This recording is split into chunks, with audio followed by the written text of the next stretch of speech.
Okay, we are live, but hang on. Hold your horses just a minute. All right, we got to bring on our great, dedicated, passionate Facebook community, and then we can truly get this war room party started. And we're good. Welcome in, everybody, to the annual Mile High Huddle War Room podcast. This is where we go around the table with all your favorite pod hosts to orchestrate a 7-round Denver Broncos mock draft. We're super stoked to have you guys with us. Appreciate each and every one of you. We see there's a few supers, questions stacking up. We're going to get to all that here in just a minute. We're going to get to you and our draft. But first, I just want to go around the horn, check on everybody, see how all of our great co-hosts are doing. I'll start with my partner in crime, Zack Kelberman. Zack, what's going on, man? How was your weekend? Weekend was pretty good. I'm really happy the draft is days away now, and we're at our annual War Room mock draft, Chad. It was a lot of fun last year, and even though I feel like I'm on some weird game show right now with the different boxes, I'm excited to get going tonight. It's gonna be a gas. Of course, we got our senior draft analyst, Eric Trickle. Ben with me, Ben with MHH now, let's see, 14, 15, 16, 17, 18, 19, 20, 21. So this will be year 8, but then we go back even farther than that. Been a long time. Eric, how you doing, bro? Were you ready to get this party started? I'm doing good. I'm excited to be here. I love doing this every single year, and I'm just excited that the draft is just right around the corner, and everything that I've been working towards is finally coming to an end, and only to start again for next year. Eric and Lance have submitted so many Finding Broncos scouting reports this year that I literally had to enlist the help of an additional editor by the name of Bob Morris. Bob Morris has been helping me crank those bad boys out because how much time do you have in the day? You know, you gotta juggle. And so thank goodness Bob's been there to help out, and we've just been getting them cranked out. So good job to you. Good job to Lance. Speaking of Lance, I'll grab Lance. He's your co-host on Dove Valley Deep Divers. Lance, what's good, bro? Just chilling, man. Excited. Thanks for the shout out on all those scouting reports. Hopefully get a couple more up here soon. Sure. Just hanging out and having a good time. I'm excited to do this again. We've done this now. I think this is year 3 for me to do this. So excited to join everybody. This is always a lot of fun. Nick Kendall and Carl Dumler, the power duo of building the Broncos. Starting with you, Nick. How's your weekend been, my friend? Going pretty well, just slowly but surely unpacking and getting everything aligned for a couple backpacking trips. Summer's right around the corner. Excited to get outside and, got to get through the draft first. Obviously, we're really excited for it to be here, but man, that last 2 weeks, 3 weeks is such a slog. It's like, oh man, talking about it over and over again. It's finally happening, folks. This makes it feel real. And Carl, you can probably sense too, just in social media, our pod chats, the community. There's a real kind of pre-draft fatigue from fans. They're ready for the real thing. Yeah, you start having the exact same conversations every day now. And when you reach that kind of point, it's time for the draft to be done. All right, so here's how this is going to work, guys. So most of you have been with us. Well, I should say a lot of you have been with us through all of the roundtable war rooms we've done over the years. But this year's mock draft is going to be a little bit different in format. The way it's going to work, instead of allocating a specific amount of time and then we all go around the room and debate it, we're going to do this in kind of a pyramid fashion that is kind of a facsimile of how it might work out with a real football team. So we'll have the bottom of the pyramid submit 6 names when we go on the clock. They'll debate who those 6 names are. It'll go up the pyramid to the next section. We'll narrow that down to 4, and then it goes to the final guys who make the actual call, turn in the pick.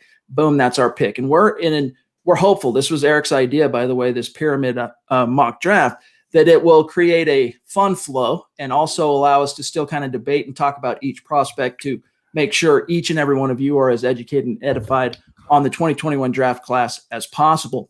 We're going to have 10 minutes on the clock to make our pick for round 1, and then it's going to go to 7 minutes for rounds 2 and 3. And then from there, 5 minutes to go through our pyramid and make these picks turn in the picks. So it's going to be a gas. And along the way, of course, we are going to get to your super chats and do the best we can to cover all of those stops. But before we dive into all of that, we got to say thank you to the presenting sponsor of Mile High Huddle's entire offseason programming, and that is, of course, Manscaped. All right, listen up, gang. Here we are. It's getting warm. We're in north. If you're in the northern hemisphere, sun's out, guns out, right? It's starting to get nice and warm, and you can get out there, and whether it's hiking, whatever. But you got to make sure your male grooming's on point. And there's nobody better to help you get there than Manscaped, who've helped over 2 million men around the world, including all of us here on screen right now, elevate their male grooming, Zach. Yeah, I want to shout out the Lawnmower 3.0 as I do almost every single week. I've used it actually earlier today to get ready for this mock draft today, this roundtable, and I got to tell you, the battery life still is powerful. It still has the light where I can see everything, Chad. No matter what you're doing in life, no matter where you're going, you want to Manscaped above the belt, below the belt. It's the way to go. The Lawnmower 3.0, the whole package, Chad, the weed whacker, the toner, the conditioner, everything they give you is perfect for your male grooming needs. And I can't recommend it highly enough. That's right, guys. So head on over to manscaped.com, use the code HUDDLE, and you're going to get 20% off plus free shipping. And your boys will thank you. That's right. Get 20% off and free shipping with the code HUDDLE at manscaped.com. That's 20% off with free shipping at manscaped.com and use the code HUDDLE. All right, guys, we are going to introduce everybody's Twitter and whatnot at the end of the show. For now, we want to get to the content. Just make sure you're subscribed. And if you're liking what you're seeing here tonight, I mean, even if you disagree with us, right, or one of us or half of us or whatever, if you at least respect the effort, like this video, and even better, share it out there and help Mile High Huddle continue to grow and reach new like-minded Broncos fans just like you. All right. Without further ado, one last thing I want to make sure everyone understands. I guess, John, we should probably grab a couple really quick, a couple supers, guys, that have come in early. And we'll start real quick, and then we'll dive into the mock. We'll start the clock. Simon up there north of the 49th parallel. We'll grab Tom, too. Wow. Love you, Simon. Man. That's a very, very generous super chat, my friend. I hope you understand how much you mean to us, and you've just really become a bona fide superstar. And I think it's about time we had you on the Huddle Up podcast, Simon. So if that's something you'd be interested in, just DM me, right? We're connected. Shoot me a DM. We'll set it up because it would be fun to get to know you a little bit, but appreciate you, Doc. He says, I'm very grateful I found this group to share my love of football and the Broncos.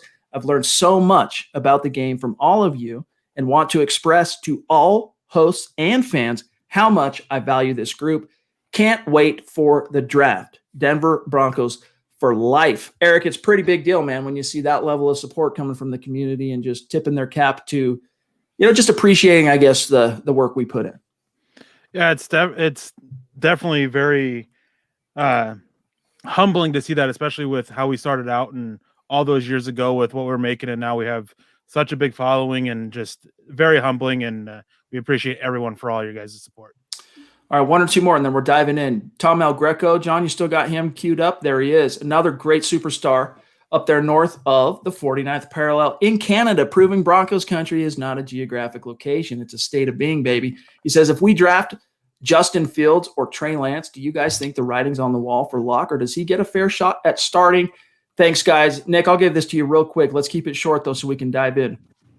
Yeah, I mean, it really depends on what the coaching staff thinks, right? I think Lance and Fields, you probably have two different opinions there. Fields is probably more likely you could see Locke versus Fields, and you're not really worried as much about taking away coach's attention to develop, where Lance, you're probably looking to bring in a veteran leader where the coaches can focus more so on teaching the mechanics, the fundamentals, and bringing Lance up to speed.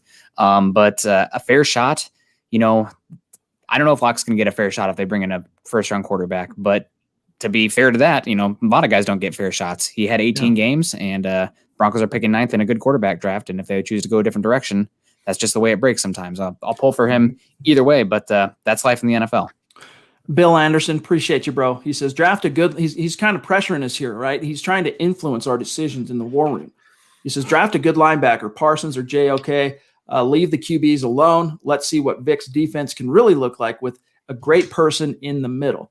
Very, very interesting. We'll see how it shakes out. And then, John, one last one. If you have Michaela's at hand, if not, we can get it after our first round. But we really do need to get to the draft here.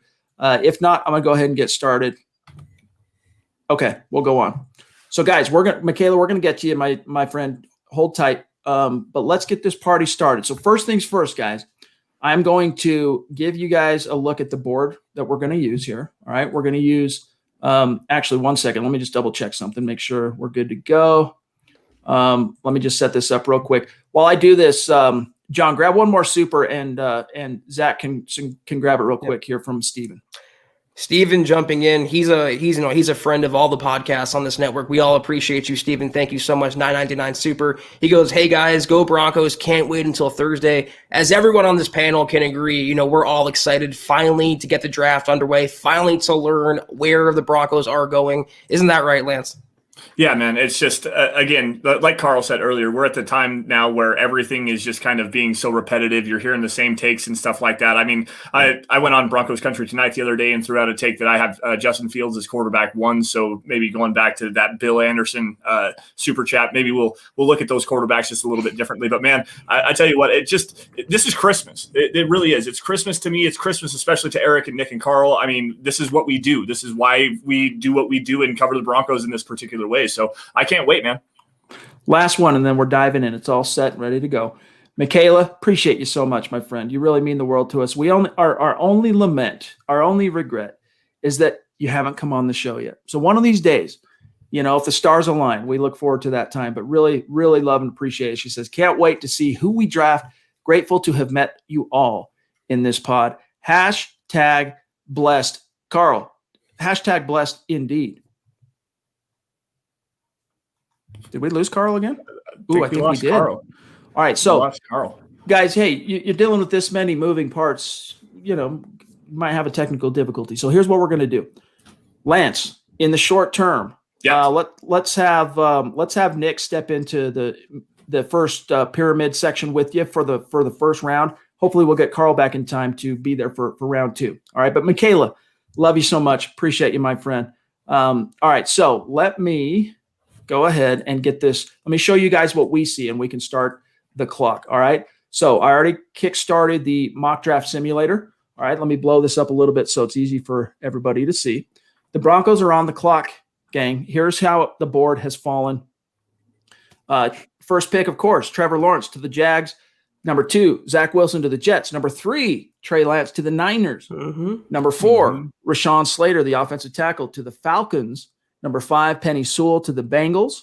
Number 6, the wide receiver, Jamar Chase from LSU to the Miami Dolphins. Number 7, Devontae Smith, the wideout from Alabama to Detroit.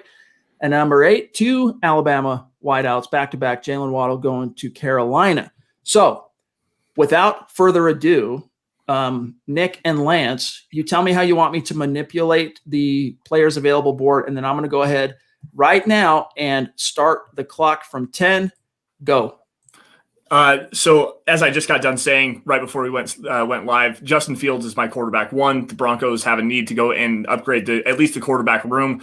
Justin Fields for sure is definitely one of the guys that I want to bring into this team. I thought that the Broncos are probably going to trade up for him. That would be the move that I would make. However, it's very interesting here with Kyle Pitts on the board. That guy projects to be a future Hall of Fame player. I mean, if nothing else, he's an all-pro for multiple seasons. And the Broncos work well in 2 tight end sets. Also, I got to give a shout out here, defense especially. And I see Micah Parsons on the board. He's not a guy that I don't necessarily like here, but either one of Patrick Surtain, J.C. Horn, if you think that they can play in Vic Fangio's scheme, I would go in those directions, but definitely leaning Justin Fields here. Yeah, I agree. I think we're picking 3 guys each, but Pitts, Fields, Surtain, Parsons, Horn, and Pay. That would be the top 6 guys on the board right here. I think those would be the 6 guys I would highlight for this pick. Surtain and Horn are not the best fits for this defense because Fangio uses so much off coverage from the wide corner. But also we saw a couple years ago with Prince Amukamara that if you have a press corner, Fangio can change his defense and be flexible. So I think Surtain and Horn are both good players. I have them neck and neck. And I also do have concerns about Parsons, but for this exercise, I think he should move on to the next round just to have him on there. But given how much Peyton has talked about character concerns, and we all know by now what they've said about Parsons, I'm not sure if he would be on the Broncos board at this point. So we'll see. All right, guys, you still have 30 seconds. So Lance, do you concur those top 6? That's who goes to the next round, the next level? Yeah, I would say Pitts, Fields, Surtain, Parsons, and probably actually, you know what? Let's get Kwity Paye instead of Parsons. But either one, it doesn't necessarily matter to me. All right, we'll keep it simple on this, and we'll just stick with these 6 and take it to Zach and I. Zach, I'm going to start with Kyle Pitts. Obviously not too many people really expect him to be there at 9. But nevertheless, there he is. Of course, Justin Fields, same story. Surtain, Parsons. All right. Both of us have kind of pined for Parsons at different times in the offseason as our opinions have kind of ebbed and flowed. What do you like here?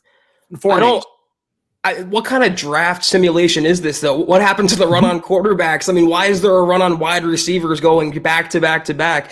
Obviously, it's pretty simple. I think this pick is fairly cut and dry. You don't look that gift horse in the mouth when a quarterback like Fields falls into your lap. And listen, I know I'm outnumbered here, but I am a Drew Lock fan. I would like to see him get another shot, but I have to be realistic and honest with myself. Fields is just a overall better prospect, and I can't believe they're choosing between Pitts, Fields, Surtain, Parsons, Horn. All these guys are on the board. It's like, pick of the litter for the Broncos. But I'm not even debating this, Chad. I'm running this card up to Roger Goodell on the podium in Cleveland. It's Justin Fields for me.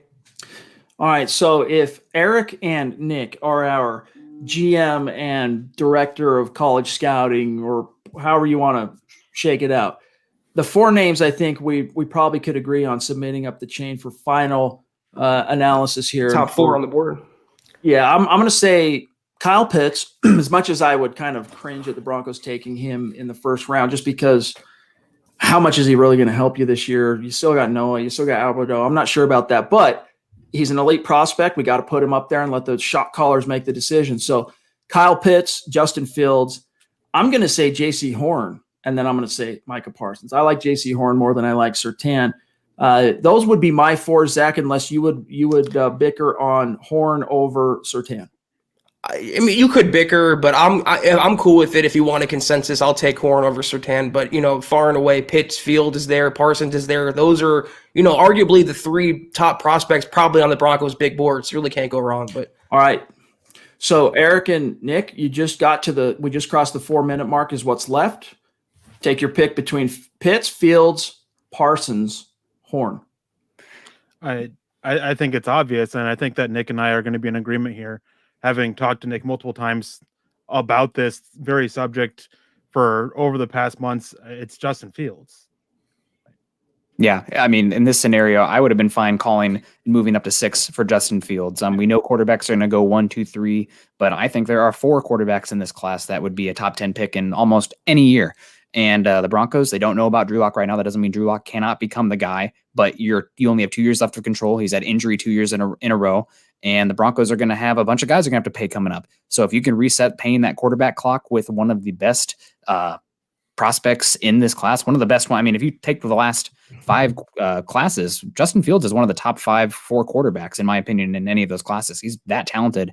Multiple years, you've seen him playing at Ohio State, really accurate, pushes the ball down the field, great tools. It's hard to overthink this. It's got to be Justin Fields here. As much as I like Kyle Pitts, he'd be a lot of fun. He's not falling this far.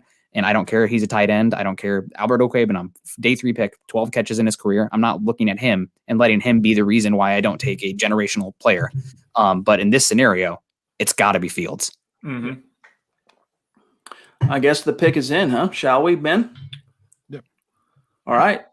With the 9th pick in the draft, Broncos select Justin Fields, quarterback, Ohio State. Now, while I start resetting this clock here, I'm gonna take us off the share screen, and let's grab a couple of super chats that John has queued up and ready to go. Starting with great friend of all the shows, David Cromelo. Good to see you, my friend. Really appreciate the super chat and his comment here. I'll start with Carl here. Carl, he says you can't pass on Fields if he's there at 9. Yeah, I mean the great thing is if Locke turns into something. I mean, if you have these two have a true battle, well, then you've got one of the best trade pieces in all of the league. I mean, we just saw 2 quarterbacks that played worse than Locke get quite a bit of draft haul this offseason right now. So if you can get Fields, I think it's a win-win. Either you got 2 great quarterbacks, you got 1 great quarterback, whatever it is, you've possibly got your whole quarterback situation figured out and a great trade piece. All right, real quick, John. We got Jake King as well. Thank you for that generosity, Jake. Man, you need to get on Twitter, bro. And if you are on Twitter, I'm just not aware of your handle. So hit us up in the mentions so we know how to connect the account, because so often the YouTube handle might be different than the Twitter handle. So appreciate you, bro. He says, next best thing to the actual draft. Awesome job, guys. All right, so Zach, it sounds like Jake King is stoked, and Chris P as well. Thank you, Chris, for the super chat on Justin Fields at pick 9. How could you not be? I mean, I saw a comment that said, Zach, I thought you liked Micah Parsons, but Parsons is a linebacker, Justin Fields is a quarterback, and in the NFL, you got to always take that quarterback. You got to keep swinging until you hit a home run. And I'm saying that with no bias because I do support Drew Lock, but if Fields falls to 9, you're talking about maybe QB1 in this class with a nod to Lance there. You get him at 9, not having to give up any capital, not having to surrender anything. You stay put and land Justin Fields there. How could you hate that? Also, Call of Duty, one of my favorite handles out there. Appreciate you, bro. Shout out to the DVDDs, best pod on MHH. Shouting out Lance and Eric. Also, shout out Nick, the best host on MHH. Great show, guys. Showing some love. I'm out. Call of Later, Duty. guys. Hey, we all appreciate the support, Call of Duty. And I'm sure the dudes really appreciate the kind words. Yeah, man. One more, and then we'll move on from Mark Langley. Good to see you, brother. Appreciate you. There's a MHH Mount Rushmore superstar. He says, "What's up, everybody? Broncos country. Chad, Zach, good to see you. Hashtag Huddle Up Pod. Hashtag DVDD. Hashtag Building the Broncos. MHH." And then, of course, tipping his cap to Mr. Producer. Y'all know him as Buona Beast, but he's Hey John to Mark Langley. All right. Appreciate you, Mark. Okay, guys, real quick, before we go into round 2, let me just show everybody how round 1 resolved ultimately. And then we'll kickstart the 7 minutes for round 2 now that we got Carl back in the saddle too. So here's how it shook out. We know the first 9 picks, all right? Then it went Kwity Paye to Dallas, Surtain to the Giants, Parsons to the Eagles at 12, JOK, the linebacker, to the Chargers at 13, Farley, Caleb Farley, the corner, to Minnesota at 14. Look at that. Look who gets Pitts, of course. Falls to the Patriots at 15. The edge from Georgia, Azeez Ojulari, to the Cardinals at 16. Christian Barmore, Alabama defensive tackle, to the Raiders. Christian Darrisaw, offensive tackle, to the Dolphins. Alex Leatherwood, offensive tackle, to Washington. Mac Jones, indeed, here's his name called in round 1, but not till the 20th pick, to Chicago. J.C. Horn as well in round 1 to the Colts. Asante Samuel Jr., which is a little bit of a surprise to me, considering just some of his frame and whatnot, but to the Titans at 22. Tevin Jenkins, who is my emotional favorite offensive tackle in this class, to the Jets at 23.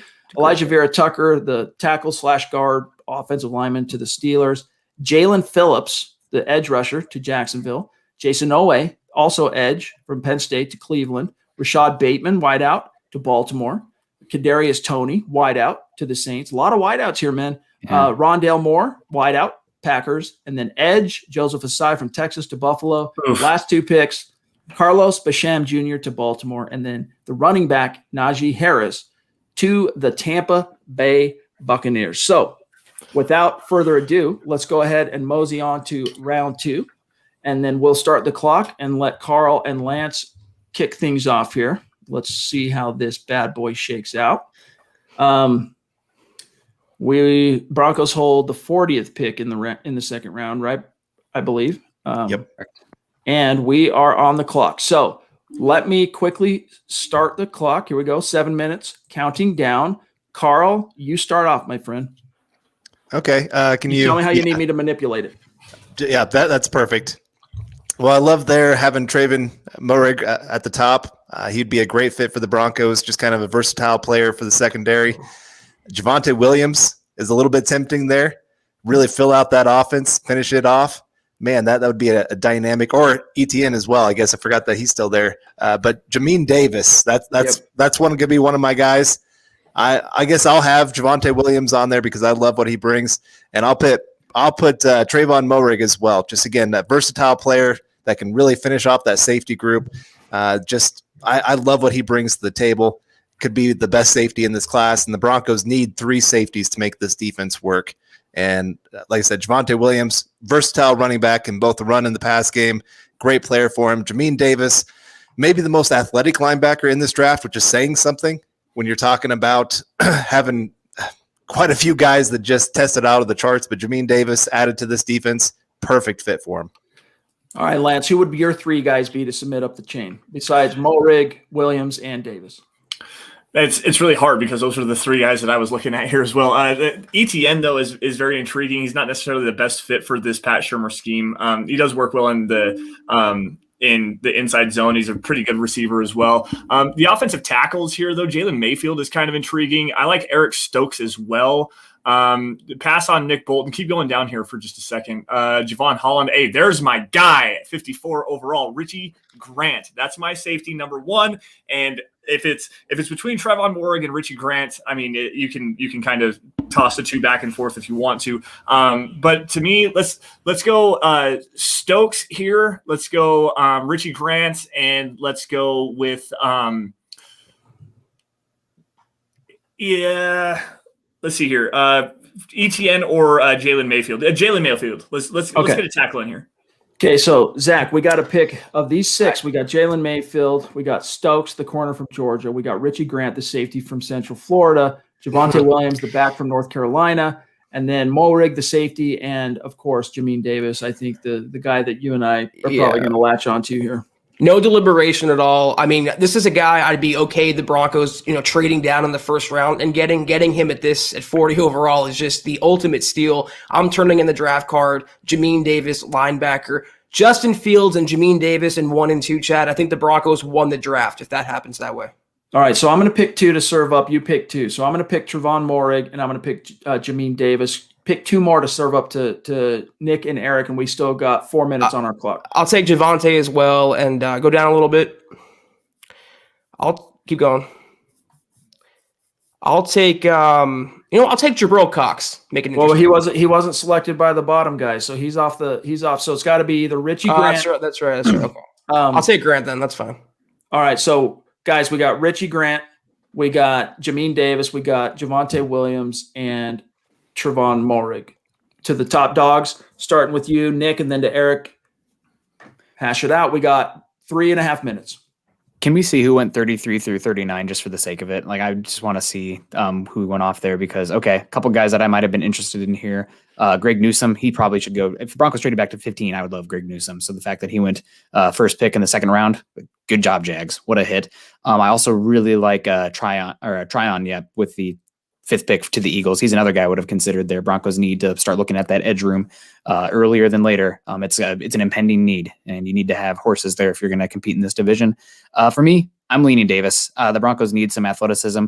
Davis is a really good scheme fit in this because of the athleticism he brings, but also it's the length, right? Like, I know a lot of people are pining for Jeremiah Owusu-Koramoah, but he's a little bit stubby. And in this defense with the drop zones, especially with the linebacker playing between the tackles, a lot of times you're going to need a linebacker who doesn't have to be amazing in man coverage, but they need to be able to drop and cover space with length. Jamin Davis can do that. He's also a heat-seeking missile between the tackles. And year one, even if he's just kind of a rotational player and coming in as a special teamer as well, that's fine with me because he's a little bit raw still. He's still a little bit raw, but man, what a unique player. It gives a shot in the arm to the middle of the defense that they've needed desperately for years. He's not going to be a total solution to slowing down a Waller or a Kelsey, but man, he's going to help a heck of a lot. Yeah, I'm with you on Jamin Davis. It's just it's pretty easy to me. I mean, he's a first round grade for me, and he's the only player that has a first round grade that of the 6 that were selected and the 4 that were passed on to us. I like Richie Grant. I like what he can bring. Same with Trevon Moehrig. I like what he can bring as well. But I like the safety class. I think that we'll be able to get a guy in the 3rd or 4th round. And then Javonte Williams, I'm very much running backs don't matter. So I'm going to look at a running back day 3 at the earliest. I'm going Jamin Davis here. What he can bring to this defense is, with his coverage ability and his athleticism, is something that they desperately need. And while he does have issues coming up against the run, I think the Broncos have the right personnel around him to ease up those concerns a little bit by being able to sustain blocks and allow him to sort through the trash and get to the ball carrier. All right. So the pick is in. It's going to be Jamin Davis to the Denver Broncos. And as the remainder of the second round unfolds, John, let's grab a couple super chats. So far, we got Justin Fields at pick 9, and then we got Jamin Davis, the linebacker from Kentucky, in the second round. Here is Willie, one of our great superstars. Appreciate you, brother. And he says, gonna need 6 shout-outs for John and also an appropriate Drew Lock series triumvirate of emojis. But real quick, I'm going to serve this over to Zach as John gets another super chat queued up. How are you feeling about a Fields and Jamin Davis class early on? Again, how could you hate that? Like Eric said, Jermaine Davis has a first-round grade, so getting him at 40 overall it reminds me of the Broncos getting Cortland Sutton at 40 overall. It's just great draft value when you're staying put and not reaching, not overreacting, letting the board fall to you. I mean, that's a franchise quarterback, and it might be a 10-year starter at inside linebacker, and that's the missing link of this defense, Chad. We say it on our podcast all the time. They haven't had a dynamic inside linebacker since Danny Trevathan. They need to fix that right away. A.J. Johnson, Jermaine Davis, with that defensive line, with that secondary, Vic Fangio, how do you hate that at all? It's a A+ for me so far. David Kilgore with a very, very generous super chat. One of our Mount Rushmore guys that, he's a fan of all the podcasts. I see him in the community supporting each and every show that we have here at Mile High Huddle. So much love to you, DK. He says, if Kyle Pitts is there at 9, wouldn't we be good to select him to add to Sutton and Judy? Be awesome, a 3-headed monster. Thank you, guys. Love the pod. So, Carl, I'm going to throw this back to you real quick. We all ultimately passed on Pitts. He was there to take Justin Fields. I mean, he's a tough one because he is probably the one true generational talent in this draft. Even for the tight end position, I don't think there's been a tight end this athletic that's been this good in all assets of the game since I can't even think of one. That's how good he is.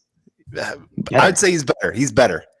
He brings a lot more actual football player side to it, not just athlete. And so it was tough to pass on him. But at the same time, no matter what other player there is, quarterback is always going to trump them. And even an average quarterback is going to be worth more than any other player in the NFL that's not a quarterback. So to get a guy like Fields, and like I said, now you've got 2 eggs in the basket, and you hope that one of them can turn into a star quarterback of either Fields or Locke, and you can hopefully trade the other one, or at least you have a cheap backup option. It's just really, you can't pass up that opportunity. All right, one more here from Corey, and then we'll get to our third round. Appreciate you, Corey. Make sure you connect with us on Twitter, at Huddle Up Pod, at Mile High Huddle, and then we'll go through all of the hosts' Twitter accounts at the end of the show. But appreciate you, man. He says, Vic Fangio has yet to get a defensive pick in the first 2 rounds. Missed out on Devin White, passed on Devin Bush. Hoped they'd trade up for Isaiah Simmons last year. Easy pick. Micah Parsons with 11, 58, and 55. So listen, we didn't end up taking Micah Parsons, but Lance, we did take Jermaine Davis. So hopefully that mollifies him here. Just real quick, and then we'll dive into round 3.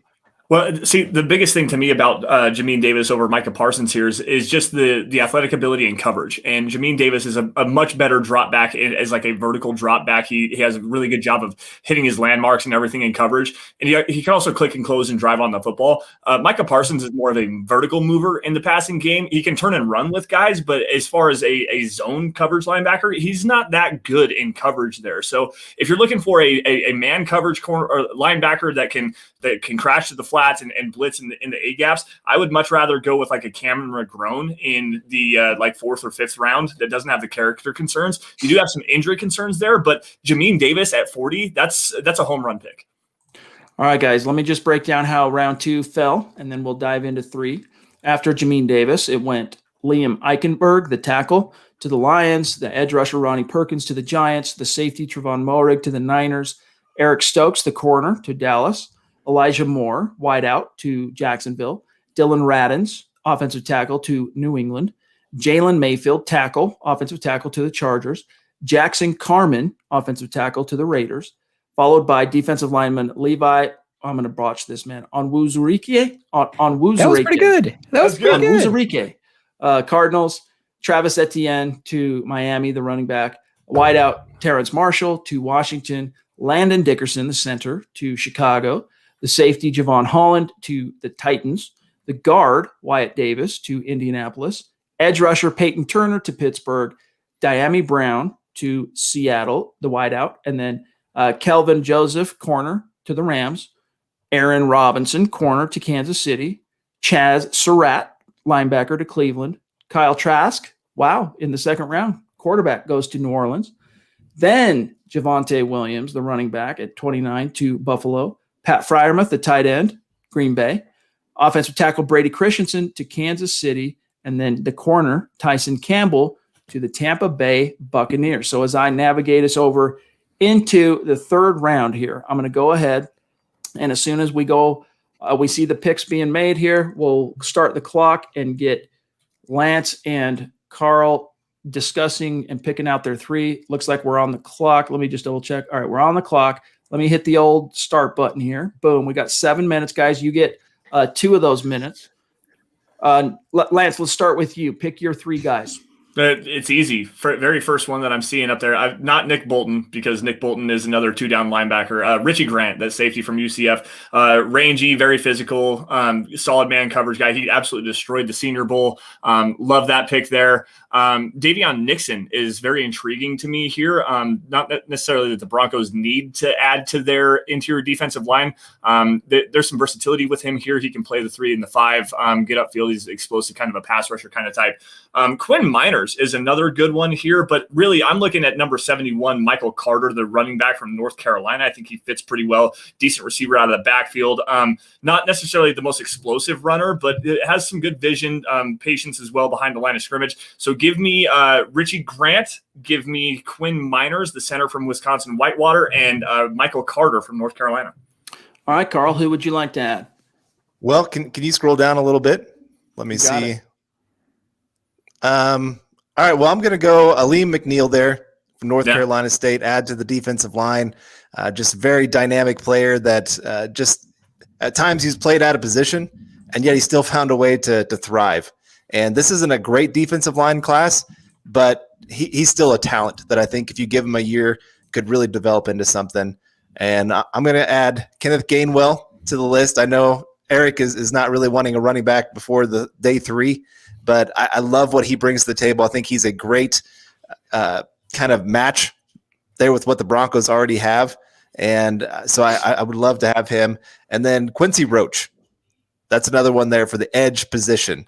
Now, he was kind of the secondary guy when it came to the edge group there at Miami, always kind of was number 2.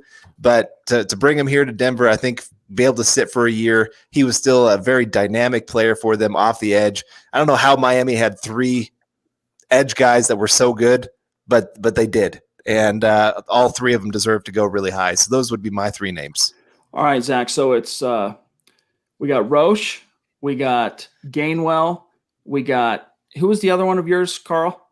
Actually, can I change off of Gainwell? Yeah. Okay, I want to go to safety there. If you scroll down just a little bit more, Jamar Johnson of Indiana. Okay.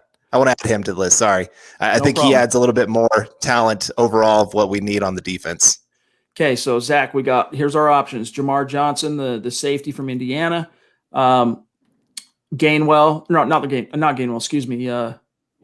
Man, I need to write this down. Jamar Johnson, the safety.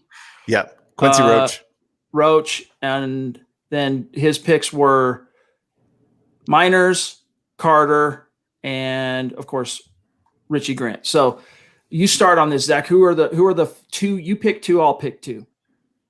I'm taking Carter. I'm taking Richie Grant. Richie Grant, again, that's a second-round talent. You're getting him around later than that. I mean, he fills a perfect need in the Broncos secondary. He can play in the box a little bit. And the way George Payton spoke about Kareem Jackson bringing him back, I talked about this on KK today. He didn't talk about Kareem Jackson like he's going to be the long-term starter, because he's not. And I forget who said it earlier. I think it was Lance. You need 3 safeties in this defense. You didn't bring back Will Parks. You like to have Richard Grant, Kareem Jackson, Simmons. That's a great triumvirate, Chad. So I'm taking Carter, who you need a running back anyway, but I'm focusing my attention there on Richie Grant.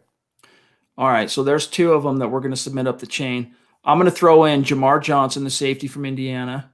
And was the other one McNeil of yours, Lance? Yeah.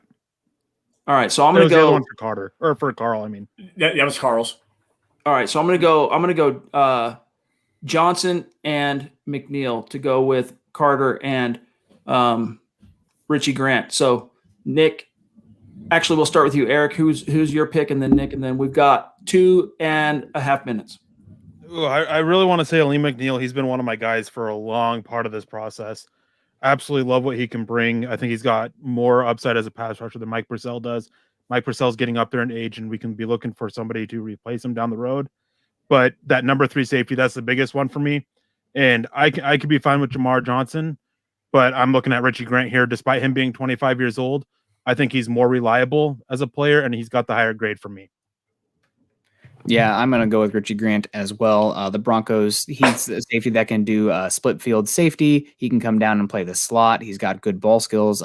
Sometimes the tackling technique can be a little bit erratic. That kind of makes me concerned with him. Give up some big plays. Sometimes he can be a little bit of a ball hunter, brought to you by Manscaped. And that's not always what you want. Yeah, that's something you want to worry about. I also just shout out a couple guys that didn't make it through that list, but I would have had no issue Baron Browning kicking him down the can again and double dipping there. There's some talk of him maybe doing some edge work there, but he could be a Sam in this scheme. That's something that could fit there with Davis playing Mike or Will. I also think Tommy Tremble is somebody this Broncos team apparently has some interest in. They do not have a wide tight end on the roster, period. They just don't have one right now. And I know they're looking. And another one was Walker Little. I know a couple people were like, oh man, what are we going to do about tackle? Walker Little's not going to be here this late. I don't care. He hasn't played in 2 years, unless medical checks come back concerning. But his athleticism and actually one of the few guys who has the frame to play tackle, I think he's going to go in the top 50. So there was a tackle here if we were wanting to go that way. Can I interject for just a second? Because I want Nick to actually teach some people some terminology here. What do you mean by wide tight end? The tight end position can be typically split into 3 different positions. There's the wide tight end, which is the classic inline guy. That's what Nick Vannett was last year. Why is Nick Vannett out there? Well, he's functioning as a 6th offensive lineman in a lot of plays. And right now the Broncos don't have that guy who functions as that adjacent tight end to the offensive line. The F tight end, or an easy way to remember it, I call it the flex tight end, F. It's the guy who can move around. It's the guy you're going to move out into the slot, get him to get some one-on-one matchups, typically a better receiver. And then you also have the H tight end. H back can be a little bit of fullback, can do some stuff like that. But typically you think about them in Y and F. A great example would be what the Patriots did, obviously. Rob Gronkowski, classic Y, inline, big guy, blocker, can get down the field, red zone weapon. And then you had Aaron Hernandez, which we'll keep the off-field off there, but movement guy, a little bit smaller, but an athlete. So that's what you're looking for between your Y and your F. All right, guys, let's grab a couple supers and then get to round 4. Tom El Greco up in Canada. Appreciate you again, buddy. He says Baker Mayfield in his second year had 22 touchdowns and 21 picks. Someone's phone. That ain't my phone. Someone mute up. No. With a 6-10 record, got another shot in his third year, did Baker, and an extension this year. Locke deserves another shot. Good job, boys. It may shake out that way, my friend. It may shake out that way. Time will tell. John, do you have Christy? There she is, the queen of MHH, top rope. Appreciate the support, my friend. Really, just when you're in the chat now, feels like all is right with the world. So thanks for being with us. Thank you for the support. She says, hey, my guys, so good to catch a pod and an exciting one. It is. MHH is the best. Zach, it would have not been a complete War Room mock if Christy wasn't with us. That's why she's the queen, Chad. She always graces us with her presence, and we're so fortunate to have her be so supportive. And it's nice to see you, Christy. You haven't been with us for a little bit now, so it's nice to see you pop up in the chat. We hope you enjoy tonight. Hope the girls are doing all okay. All right, guys, I'm going to move this up because we are on our stream. We are at 43 minutes, and we got to get to actually, let me see something real quick. So, all right, here's how it shook out in the remainder of the third round. Where was our guy? There he is, Richie Grant. This is the last time I'm going to list who went in the round. From here on out, we'll just see who the last few picks were on the next round. But a couple names to mention that were addressed by some of the hosts. Walker Little ended up going a few picks later to the Cowboys. All right. Jabril Cox, a linebacker most of our community is familiar with, went 15 in the third round to the Raiders. Roche, who Carl mentioned, went to the Raiders. Let's see. Miners, who Lance mentioned, went to Washington. Sean Wade, the corner, for what it's worth, from Ohio State, went to Chicago. Let me look here. Patrick Jones, edge. Eric's published Finding Broncos on Patrick Jones, an interesting prospect, went to Minnesota.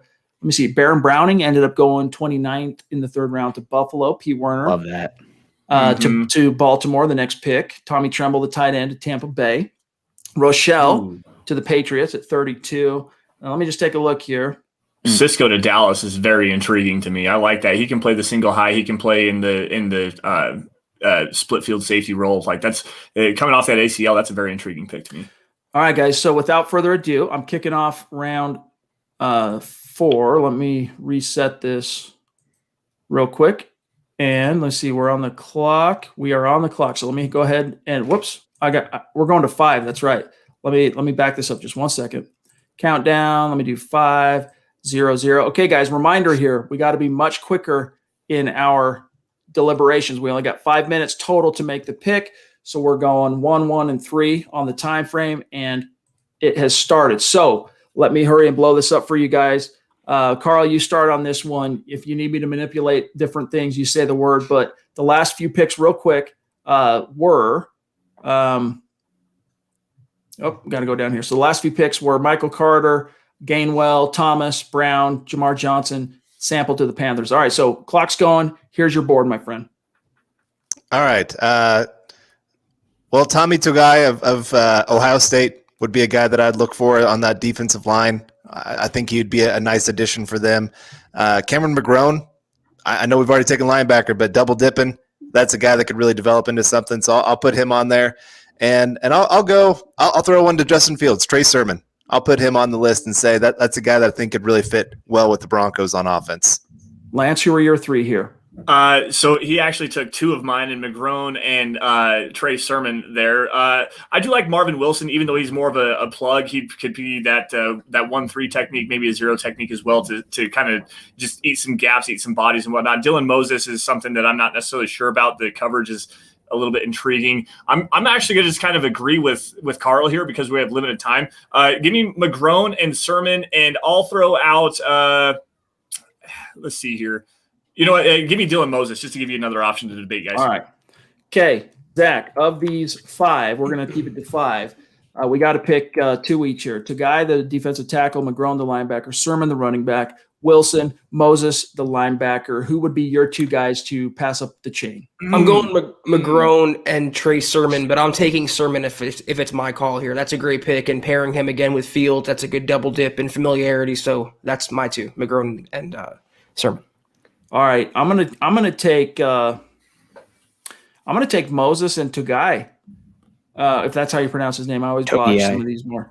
Togai, thank you. So with that being said, guys, all right, you got McGrone, Sermon, Moses, Togai, and so Nick, you start. You've got the 2 of you have 2 minutes and 48 seconds.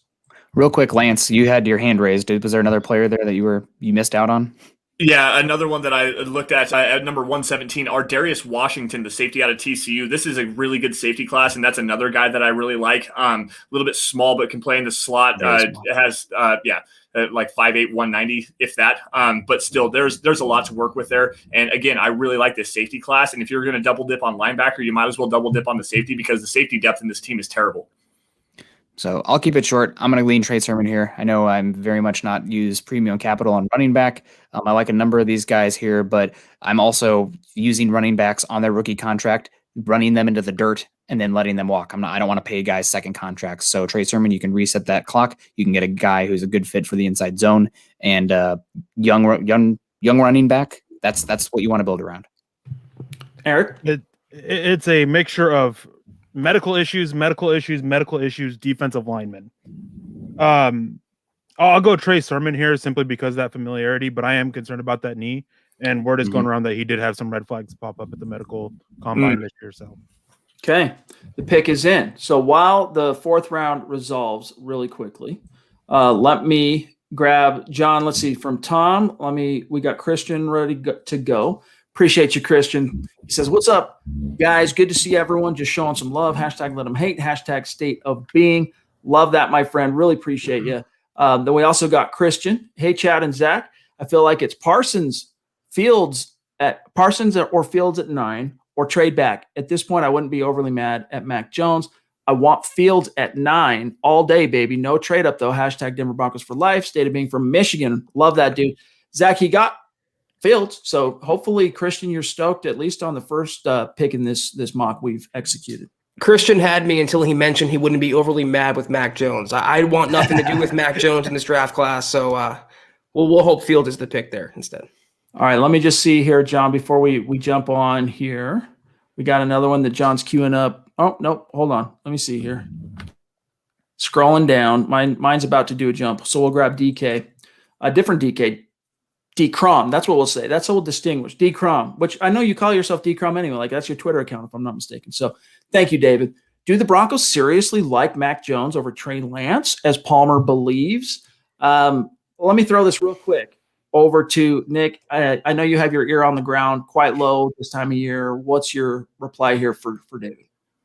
I think that the Broncos have Trey Lance over Mac Jones. I think the Broncos would be okay with Mac Jones being there at 9 because it gives another piece that maybe they could kick back on. Maybe a team like the Patriots or Washington football team or the Bears can come up to 9.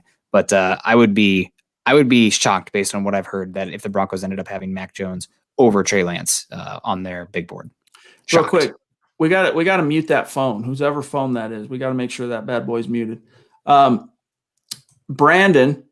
Appreciate you, buddy. Bama Broncos. Okay.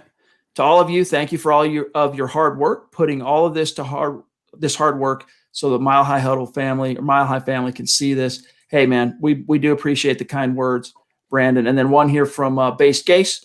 Does Jamin Davis start day one over someone like Jabril Cox? Davis seems really raw, Carl. Keep it short, but you reply to this and then we'll move on. I think he's fine. I think either of them could have an opportunity to start. The reality is maybe neither of them. I think it'd be kind of a rotation between Jewell, Johnson, and Davis or Cox, any of them. It's going to be a rotation and just kind of depending on the situation. But no, I think they'd be fine playing them, having them play in coverage, have them come down, rush the passer. I think they'd love either of those guys, either Cox or Jamin Davis. Okay. I see there's a few other supers, but let's move on to the next round of our draft here. We're going to the 5th round. All right, let me see how this bad boy is resolving, and then we'll hit the old clock. Okay, so 5th round, I'm hitting the stop clock. Let me do the share screen real quick. I probably should have done that before I hit the clock, but nevertheless, we can fudge the rules just a little bit here. All right, so Lance, your 6 guys, you tell me how you need me to manipulate it. And then the last few names picked were Patrick Johnson, James Wiggins, Trey Brown, the scrappy corner. So here's the top of the board as it stands. 3 guys. All right. So 3 guys. I'm looking for edge. I'm looking for an interior defensive lineman here, maybe even a cornerback. Honestly, Hamilcar Rashed doesn't necessarily move the needle for me. Chauncey Golston, not really. There was an interior defensive lineman up at the top there, and he's had a really bad pro day series. And Jalen Twyman from Pittsburgh, I like the explosiveness from him. I think that there's something you can work with there. Go back to the main there. Derek Barnes out of Purdue. That's more of a hybrid kind of a player. You can play on the edge. You can play the off ball a little bit. I'm not necessarily sure about him in coverage. Sage Surratt, the wide receiver from Wake Forest, that's a guy I really like as well. And I know Eric is laughing at me because of this. But the same guys I always talk about here. Give me those 3. Let's go with Jalen. Actually, scroll down just a little bit, Chad, if you can. Marco Wilson from Florida. No. Tamorian Terry. That's all right. Hey, Jamar Jefferson. Let's go with Jalen Twyman, Sage Surratt, and I guess if I had to pick an edge here, it'd be Rashed, but I'm not necessarily the highest on it. Okay, Carl. Can you show me the offensive tackles real quick? Okay. Doyle. There you go. Yeah, I'd put Doyle on my list. I'd even put Alaric Jackson of Iowa. Honestly, I think I'm going to go 3 offensive tackles here. I'm going to go Doyle, Jackson, and Ball. I think those 3, I think this is that point where you really want to get that developmental tackle. We haven't really hit on that kind of position yet, and the Broncos are going to have to get something figured out this year because you like to have at least a year of development for those guys. So those would be my 3 right there. Okay. So, Zach, real quick, we've got to choose 2 each. So there's Rashad, there's Barnes, Surratt, Doyle, Jackson, Ball. The last 3 obviously being offensive tackles. Of those, who are the 2 guys you like?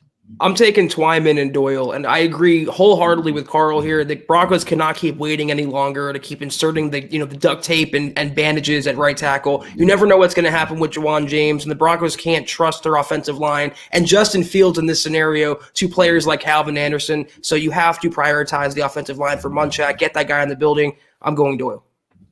All right, I'm going to submit up the chain of the 6 selected here. I'm going to take Jackson, and just so that we have our bases covered on edge, Rashed. All right, so guys, it's going to be Twyman, Doyle, Jackson, Rashed. Eric, you go first with your guy, and then we'll serve it over to Nick. We've got 1:48 on the clock. I just want to say thanks for not passing up Sage Surratt because I don't want a receiver that can't separate. But going through these guys real quick, I really like Jalen Twyman, but the fact that he showed up at the medical combine at 320 pounds when he played at 280 and he's slowly getting bigger, that's a big concern for me. I'm not a big fan of Rashed. I don't care for Jackson all that much. I mean, there was a whole issue at Iowa that he played the left side because he's uncomfortable playing the right side. I don't view him as a swing tackle option. I'm going Doyle here 100%. I liked his upside. I like what he can do. I like the attitude he brings. And there's just so much that Mike Munchak can work with and develop here. Doyle rules. No, I'm totally in with Doyle as well. I got to see him live. He actually had a good battle against the Iowa Hawkeyes, AJ Epinesa. He's a guy I think can play some good right tackle, big, solid mover. I wouldn't be surprised if he went in the top 120 picks because he's actually one of the few guys that actually has the body type that can play tackle in the league. So I'm going to be happy to take him here. Alaric Jackson, you hit on it again. I'm an Iowa homer, but Alaric Jackson, sub 33-inch arms. Did not do the best at the Senior Bowl. Struggles with versatility, playing both positions. Been suspended at Iowa a couple times too, so I'm going to lean Doyle here. All right, so the pick is in. Tommy Doyle. All right, do we have multiple picks in the 5th round this year? Only sevenths. Sevenths, or we have 3 multiple sevens. Okay. So with that said, real quick, the pick is in, and just a quick reminder of what we got through the first 5 rounds. Justin Fields, Jamin Davis, Richie Grant, Trey Sermon, Tommy Doyle. So a nice mixture of offense and defense, though for the most part, right now the pendulum is swinging towards offense. So before we move on to I don't know where that's coming from. For a second, I'm like, is that coming from my house? From me. It's not. So guys, check your phones. All right. So real quick, John, super chats that are patiently waiting. We got Brandon to say thank you, Brandon. Look how Cushenberry fell to us in the 3rd round. Let the players fall to you. All right. Appreciate the strategic advice there. And we agree. Sometimes you got to be patient. You got to let the board shape up. We've got also Anthony here. Thank you, Anthony. He says, I won't be able to watch till tomorrow. Just want to drop in and say no to Micah and drop in to say, Micah, you know what, Parsons. So he's advocating for Parsons. We took Fields. It was the war room pick there at 9, but we had a chance at him. So hope you can live with that, my friend. And then let me see here. Crudum, good to see you, bro. Looking forward to having you on the show very, very soon. He says, just showing some love. # Broncos Country, # MHH. Love you back, my friend. And then Simon again. Oh, right as I was about to click on Simon, the stream jumped. Let me see real quick. There was Anthony. There is Crudum. There's Simon. Thank you, Simon. Appreciate you, brother. He says, guys, I'm going to crap my pants if the draft goes this well for us. So far, Zach, I would say it's been pretty fortuitous, checking a lot of the boxes up to this point. It's all good, Simon. Manscaped, promo code Huddle, 20% off, free shipping, and take care of your crap pants scenario there. But I'm in agreement. I mean, you're filling every need so far in the first 5 picks, minus cornerback and maybe defensive line. If it goes this way, I'd be ecstatic. I would clap my feet. I would literally take my shoes off and clap my feet together for everyone if the draft fell this way. Why is that your go-to? Right, I'm concerned about the feet. Lance just really wants to show his feet on stream. So let's continue. Everyone has their thing, you know. Dave from Georgia, love you, bro. Appreciate you. He says, thanks to all y'all for the time and work you put into all the podcasts. Let them hate. State of being, Broncos country. Very sweet of you, my friend. Appreciate you. All right, let me see if there's any more we can grab real quick before we go to round 6. I think we're pretty – I'll look on the back end here once we get the guys talking. Willie wants his shout outs for John. I didn't hear 6 shout outs. John's shout outs. All right, ready? Shout out. John. Shout out John. John. We did it. Is the man. All right. Shout out to John. Appreciate you. Okay. Whoop. Go ahead, John. So let me go ahead and move the draft forward into the 6th round. Again? Clear. We're at 5 minutes. All right. Now let me go ahead and get the share screen going before I hit the clock this time to give everyone the maximum amount of time here. All right. Let me build this up here.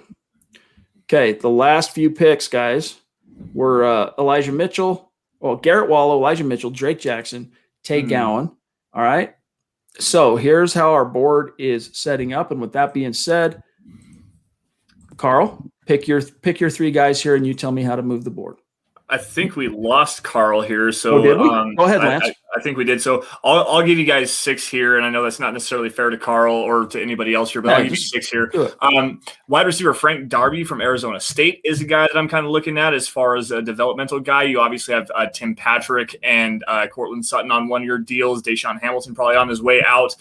Safety DeMar Hamlin from Pittsburgh. Again, the safety class is super stacked. I like his versatility. He can play a single high, can play in the split field role, come down in the box. A solid tackler there as well. Linebacker Tony Fields from West Virginia. I was doing some watching on him. I have a scouting report coming on him here soon. Derek Forrest from Cincinnati, another safety prospect here. I love the range. I really do like the range. Not necessarily the best tackler, but he can move all over the place. He can slide down in the box as well. Scroll down just a little bit. Jonathan Cooper, the edge from Ohio State. This is another edge pick that I like here. Kind of versatile a little bit. I think he's more 7 tech than true a wide 9 kind of a guy, but that's another guy that I would be looking at here. And then a couple of cornerbacks here, Elijah Griffin or Diamador Lenore. Elijah Griffin from USC. Diamador Lenore would be a better fit in my particular estimation. I think that he would be he can play in press. He has some good length. There's some twitching issues with him. But, yeah, that's at least a handful of names for you guys to take a look at. Why do you hate pass rushers, Lance? All right, here we go. So here's our options, Zach. You picked 2. Lenore, the corner. Then he picked Cooper, all right, the edge from Ohio State. And then he got Forrest, the safety. Another Fields, not to be confused, all right, Tony Fields, the linebacker from West Virginia. And then it was Hamlin and Darby. Hamlin, of course, being the safety, and Darby the wideout. So of your 2, who you submitting up the chain? Lenore and Cooper. Okay. Lenore, Cooper. I'm going to go ahead and say – and I like Forrest after reading up on his stuff and watching only a couple cut-ups on him, but I'm going to say Forrest and Darby just to give you guys some options here. All right, Forrest, Darby. Nick, go ahead. I'm going to lean Cooper. He impressed me at the Senior Bowl. I would have also thrown in Chauncey Golston here. With how teams play the sub these days, you need versatile pass rushers that can play edge. So I think that could fit as well. I know Eric's sitting there. He's a little bit upset that Hamlin wasn't a choice here for him, but that's okay, Eric. We're gonna get through this. But I'm gonna lean Cooper. I think he's a guy, really high recruit. You see explosiveness, you see some heavy hands, and the Broncos need to invest some depth at edge right now because Von Miller going to be 33 years old this year. Malik Reed, undrafted free agent. He's played admirably, but not a guy that I think is somebody you want starting. And Bradley Chubb's about to get paid, so they need to look in an investment at the edge rusher position. Eric, we still have 2 minutes, but who do you like? I want Hamlin, man. It's actually a good thing Hamlin probably didn't get passed up because it'd actually probably be an argument between Nick and I. But without Hamlin there, you definitely have to look at edge. I'm not a big fan of this edge depth. I'm not a big fan of how the future of this edge class is looking, or the edge group is looking when Denver. Von Miller, 1-year deal. Malik Reed, 1-year deal. 5th-year option coming up on Bradley Chubb. It's not the best situation, really. I'm going Cooper here. I would have liked to see Golston go up as well. I probably would have preferred him, but since me too. Here, it's Cooper. All right. So as the remainder of the 6th round comes to a close here, I'll let this finish up, and then 7th round we're going to have to really kind of Bryson, good to see you, bro. Appreciate it. Rapid fire through the remainders here. We did get Crudum. Let me just real quick, John. Let me check the back end and see if we missed anybody in it and that we can get to here in a timely manner while we're waiting for the 7th round to get queued up. Looks like looks like right now we're well caught up. So with that being said, guys, without further ado, I'm going to go ahead and jump into the 7th round. And the Broncos, they hold 3 picks. So I think we're on the clock. Let me double check this here. There we go. Round summary. Oh, I still need to jump forward. All right, here we go. Next round. All right. As it's starting to shape up here, Lance, you can kind of watch how the board is resolving. And then as soon as we go on the clock, and we're on the clock. All right, let me start the clock. All right, 5 minutes to go. You tell me what you like here. Man, not a whole lot, quite honestly. Noah Gray, the tight end from Duke. I think that there's some wide versatility. He's not necessarily the greatest blocker, but you can put him in there. Taquan Graham, the defensive lineman from Texas. Let's build up some of that wide receiver depth, as I was talking about earlier with Frank Darby. I mean, you've got Cortland Sutton, Tim Patrick, Deshaun Hamilton. They're probably not going to be on this team very much longer, at least two of them for sure. I mean, Cortland Sutton's probably going to get brought in. Passover edge Wyatt Hubert, I'm not a fan there. Go ahead and scroll down a little bit if you can. Cole Van Lannon, an offensive tackle developmental prospect. I think that I would be okay with that. Don't need to look at Felipe Franks because I just know. Let's see here. I like Robert Jones. I don't know if you've seen him from Middle Tennessee, but I haven't yet. No, so he's pretty good. Just Marlon Williams from Central Florida. That's another one I like. Tariq Thompson from San Diego State as well. Mm-hmm. Wap Fillier from Indiana. There's a versatile wide receiver there for you. Can play in the slot, can play on the outside. A little bit of deep threat ability to him. Nice route runner. Inconsistent hands though. I think he had some drop issues if I remember correctly. So, am I wrong on that, guys? On Wap Fillier with the inconsistent hands there. You have inconsistent hands. Yeah. Guys? Yeah. All right. His hands aren't super consistent. They're better than KJ Hamler's though. All right. So here's the 6 that he submitted. Zach, you pick your 2. I'll pick my 2. Gray, the tight end. Graham, the defensive lineman. Van Lannon, the offensive tackle. Williams, the wide receiver. Thompson, the safety. Fillier, the wide receiver. Who do you like? Oh, man. Scroll up for a second just to see the names. You go first, Chad. I don't want to pick the same players as you. What do you got? So our options here, Gray, Graham, Van Lannon, Williams. I'm going to go with Thompson, the safety, is one of mine. And I'm going to go with we got offensive tackle. You know what? I'm gonna go with Fillier, the wideout. So I'm going Thompson, Fillier as my 2 submissions from these 6, and then you still got Williams, the wideout, Van Lannon, the tackle, Graham, the D lineman, Gray, the tight end. I'll go Gray and Van Lannon. Change it up a little bit. All right. Eric, you start here. Fillier, Thompson, Gray, Van Lannon. Who do you like? I'm just not even going to look at Gray. He's a former quarterback that he just doesn't have anything down to be a tight end. Nothing with blocking there. At most, he's your number 3 tight end. That's a receiver only. Van Lannon, he's all right, kind of stubby. I question his kick slide and be able to sustain his speed outside and handle speed on the edge. I like Thompson, but I think here I'm going Fillier. I'm going with the depth at wide receiver, a guy who brings you some good versatility. The hands, yes, they're inconsistent, but I think that he brings enough big play ability just to add another playmaker to the offense. Nick? I was leaning Thompson just for the more special teams ability. I think he's a pretty good player there and can offer that, but I'm not. It's a 7th round pick. I'm not going to push too hard. And also WAP is A+ name. I mean, so let's go with WAP. And Thompson will probably be there with the next pick too. Yeah. I think we should look at some of these positions down the board too, because some guys might slide. Like we still need the cornerback would be a nice place to get a body. Yeah. Maybe another linebacker. So sometimes the big board, it lies if you don't look at the actual positions. And that's very true, Nick. And I need to do a better job about that. Okay, here we go. We're on the clock again. Let me reset. Here. Clear. Start. 5 minutes to go. Lance, by all means, you tell me how to navigate here. Show me the cornerback players really fast. So we got Bryce Thompson, Brian Mills, Trayden Norwood, Gene Charles, Shamar Gene Charles. Nick is trying to what's that word? Butter up the scouting staff here. Mm-hmm. So Shamar Gene Charles from Appalachian State. I haven't seen him yet, so we'll throw him in there. Let's see the linebacker. The linebackers you got here. Patty Fisher from Northwestern, banger. Grant Stewart from Houston, that's a 9-man like. Riley Cole from South Alabama as well. There's some coverage ability there. What about the edge class? What edge rushers do we have here still available?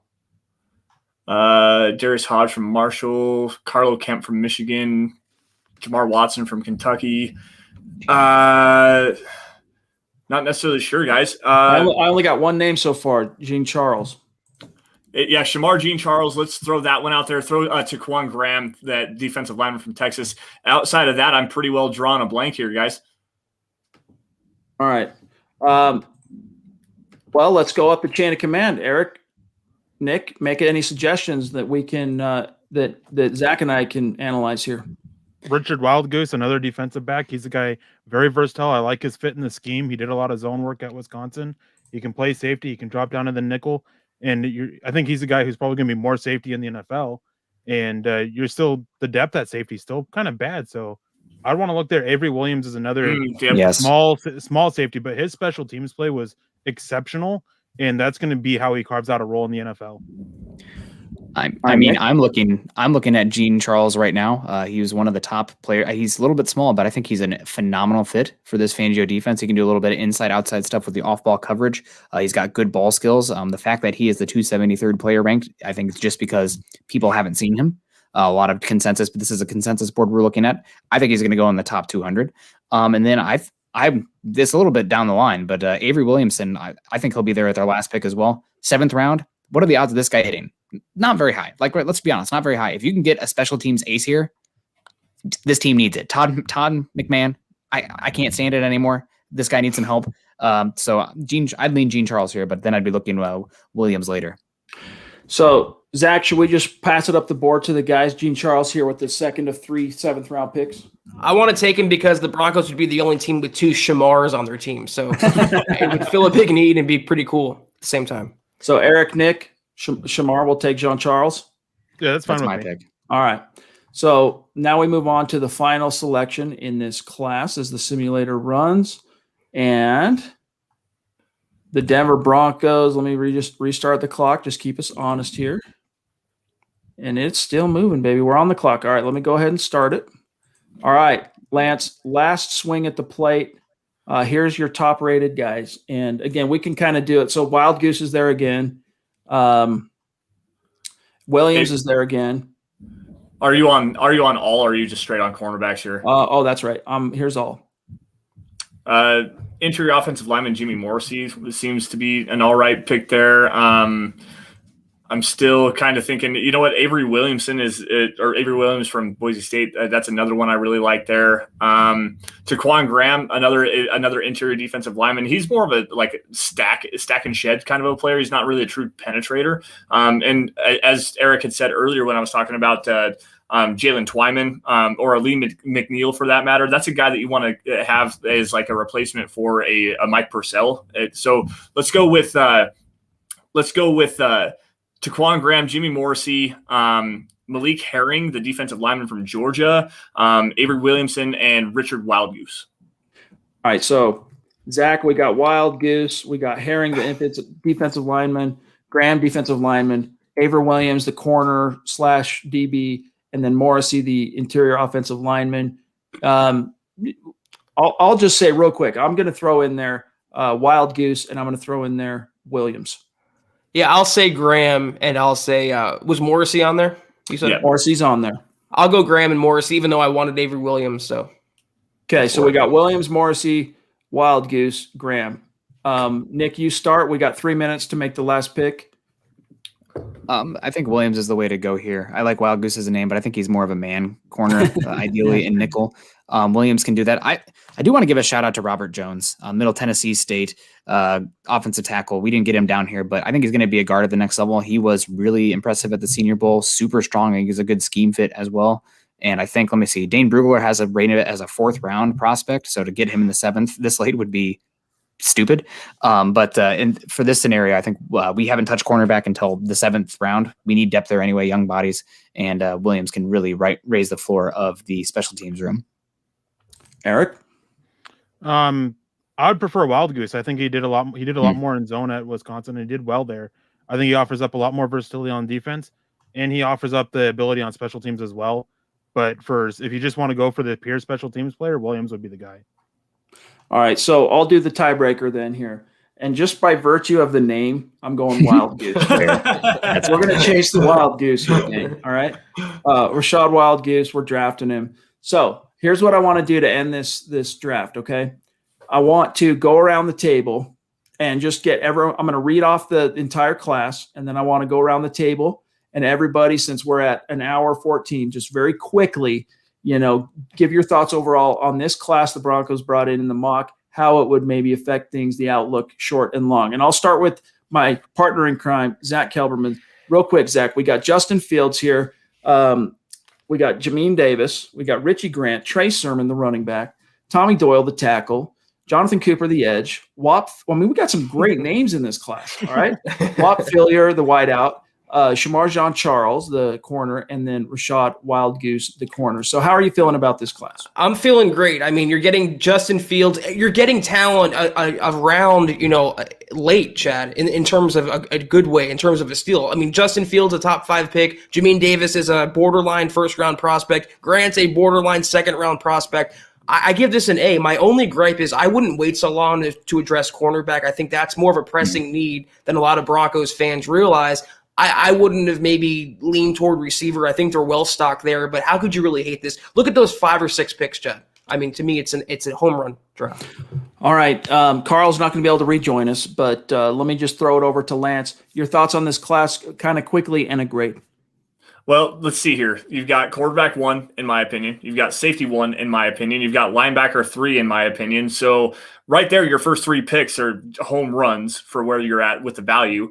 Trey Sermon, I like a lot. Tommy Doyle, there's some versatility with him. And then just fill out the rest of the team. You got some edge depth there. Wap Fillier, I mean, he can bring another added dynamic to this offense. I'm not sure about those 2 cornerbacks towards the end, but I mean, if they're going to play some special teams and be able to upgrade the depth to this, then I mean, why not? Getting the quarterback though, that's the biggest thing. You have to get the quarterback. I love this roster, and if you can get the quarterback that can upgrade this offense and take it to the next level, this draft's an A, plain and simple. All right, Nick, your thoughts and grade. I mean, getting Justin Fields at 9, that's after that, it doesn't really matter. I guess the only thing I don't want to just sit here and pat ourselves on the back. With those the day 2 picks and the early day 3 pick, really did not hit on positions of value as far as edge and cornerback and offensive tackle. Obviously, we still got Tommy Doyle, but that's something to consider looking down the tracks. I mean, you have a lot of impending free agents, cornerback, edge rusher, Juwan James, and offensive tackle. Those are going to be concerns next year, but because the Broncos didn't trade up for Justin Fields, it's not as much of a concern. You still have capital to attack that, but you fill out these needs. It's just you guys know I'm very much dictating by position of value. Guys, I just realized, I think when I was talking about someone shut off your phone, were any of you hearing that? No, not really. I now know what it was.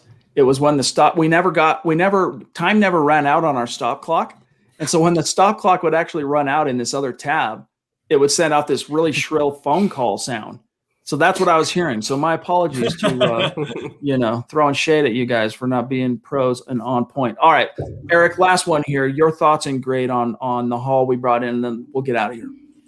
I mean, you get your quarterback of the future in Justin Fields without having to trade up for him. That's such a big boost. Jamin Davis, Richie Grant, those are guys that I have graded around earlier. Jamin Davis, he's a late first round for me, got him early second. Richie Grant, he's a mid second, we got him early third. The only pick that I would complain about the most is Trey Sermon. I mean, taking a 4th round pick on a running back is not ideal, especially when he has knee injuries and knee concerns coming up. And then seeing Trey Hill fall to the 2nd round, I would much rather look at corner or offensive tackle there at that 4th round pick, but can't complain with how things turned out. I like how those 7th round picks, I think those are good options to take a bet on, and especially take that risk with such a late pick. And they offer up special teams value with Wap being able to be a punt returner as well. So just got a lot of good value and just turned out pretty well. So I'd give it probably a B+. We took the quarterback in the 1st round, and I don't love the idea because of what it means for turning the page. I'm just not convinced yet that that's the right path, but that was the ultimate decision of our mock front office. So we live with it. And I still think if you remove Drew Lock from this equation, you would have to be super stoked to get Justin Fields on this roster. Phenomenal young quarterback, tons of upside.